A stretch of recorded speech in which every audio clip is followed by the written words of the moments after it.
Hi there and welcome back to the channel. We're out with the plough, 4th hour over on Plow. That side of the field over there, it's always very wet because it's like the other side of the hedge is just, the ground is just left there, they just graze horses. I think the national parks or something graze horses on them. But yeah, so that side's always pretty wet. So it took a bit of setting up for the tractor to plough through it. We had to go one way quite a bit, but it looks pretty tidy. The power harrow will sort it out anyway, but it doesn't look too bad, so that's the main thing. No one can see in that corner anyway. So getting up to the short ground, well, we're on the short ground, so we should be long. The soil is pretty dry to be fair, but don't get me wrong, it'll need quite a bit of drying up before getting the drill in it. This field will probably be the wettest field out of all of them that I have to plough for the winter crops that go in it. To get this out of the way first, it just means it gets the extra few hours to dry off compared to the other fields, which I'm sure will make a difference when it comes to drilling it. We plastered it with slurry, so there's plenty of nutrients in the ground for it to have a good start. Last week, I had an arctic load of fertilizer come. I'll have to ask my dad how much it was a tonne. It was somewhere around the 700s, I think. My dad's phoned in to have another half load, because with this Ukraine and Russia business going on, we're just going to try and buy enough to cover the whole of this year for the cereals anyway, so we don't have to just risk maybe not getting any fertilizer for a certain amount of time. So as long as we have enough to keep us going this year, we'll have to just spread a lot more slowly than we usually would onto the grassland and just spread all the fertilizer we get onto the cereals. That's the plan anyway. This Russia and Ukraine thing, it's impacting the whole world, not just a few countries. Like with the prices and stuff, the fuel prices, all the prices have gone up. The milk price doesn't seem to be moving that much. Upwards, I mean, not down. Our prices don't seem to be going up, but all the other prices that are making us do our work do seem, from fuel, fertilizer, oil. I think oil's gone up a lot as well. It's going to impact us and everyone around the country, around the world, a lot.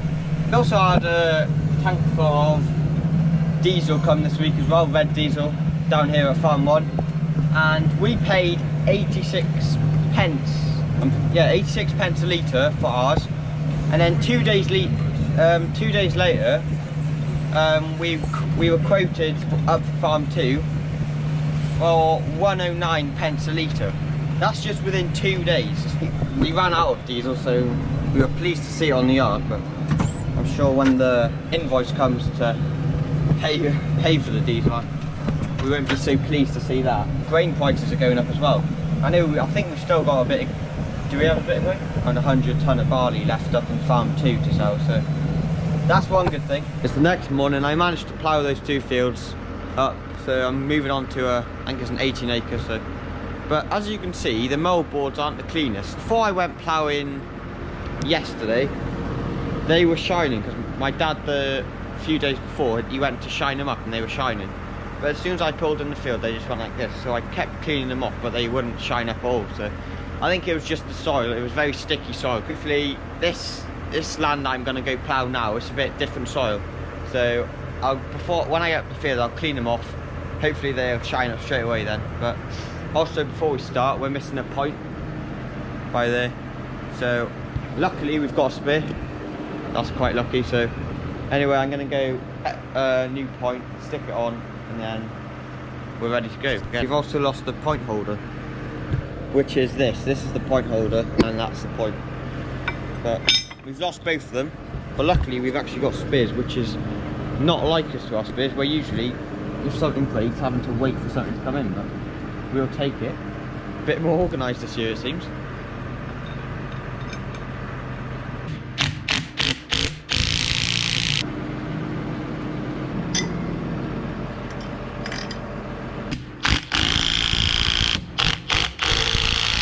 That's those all on now.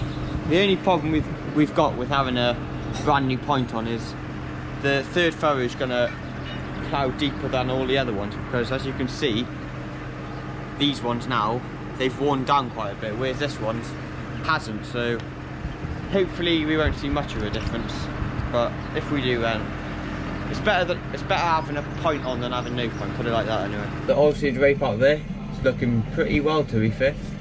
it's starting to flower, come out to flower now. So first year of oilseed rape, if I do say so myself, I think that's looking alright. The headland, just the ones on the headland's just been eaten away by slugs, but other than that, the rest of the field's looking pretty good. Open eye, feel the waves cut through me, hypnotized by the sounds I'm breathing in. Hold tight, chemicals collide. Hold tight, hold tight, hold tight. Dripping lights paint the skies, all because of you. Dripping lights paint the skies, only you.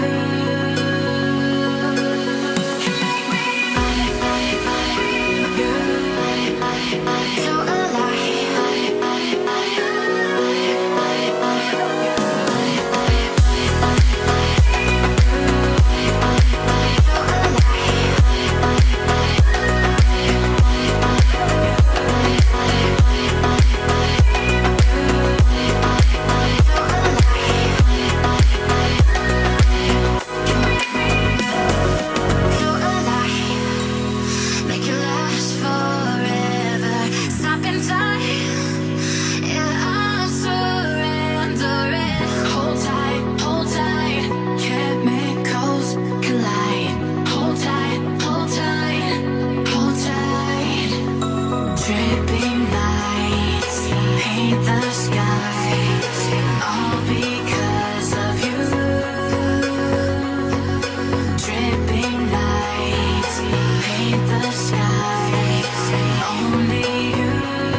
Cracking on through the field, probably not far off halfway through the field. I don't know whether I'll finish it because it's 1:30 now and I gotta head off for like 5 o'clock, so I won't, if I don't finish I won't have much left. It won't take my dad long to finish it off if I don't finish it. I'm turning over pretty well, to be fair. I don't know if you can see, but the moldboard's also shined up pretty well because at the bottom of the field it's like a clay loam soil, and as you like move up the field it then just goes into just a straight loam, but that clay at the bottom definitely helps shine it up. That's what we usually do if it's rusty, just head down to the bottom of one of these fields and just shine it up, because the clay, I don't know what it is, it just helps to shine it up much better than if you were just ploughing straight into a, say, a loam soil. Worthwhile just taking those few times, just scraping the mud off.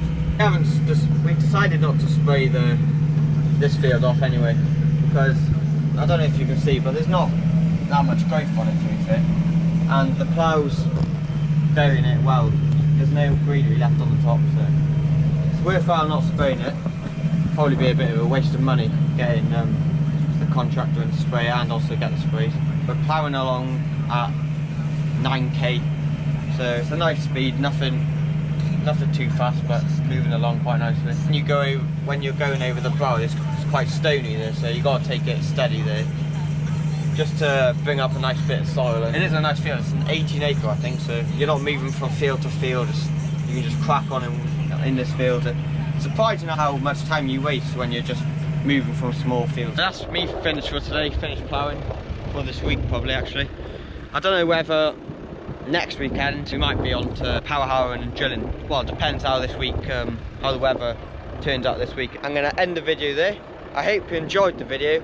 If you did, don't forget to like the video, and if you're not already, subscribe to the channel, and feel free to comment if you'd like, and I'll get back to you as soon as possible. Comment about anything about the video, or also last video I said what you think the surprise will be.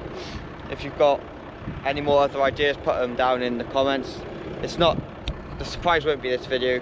I don't know when it's coming, but whenever it does come out, get the camera out, or my dad will, and we'll film that. But anyway, I'm going to end the video there. I hope you enjoyed, and I'll catch you on the next one.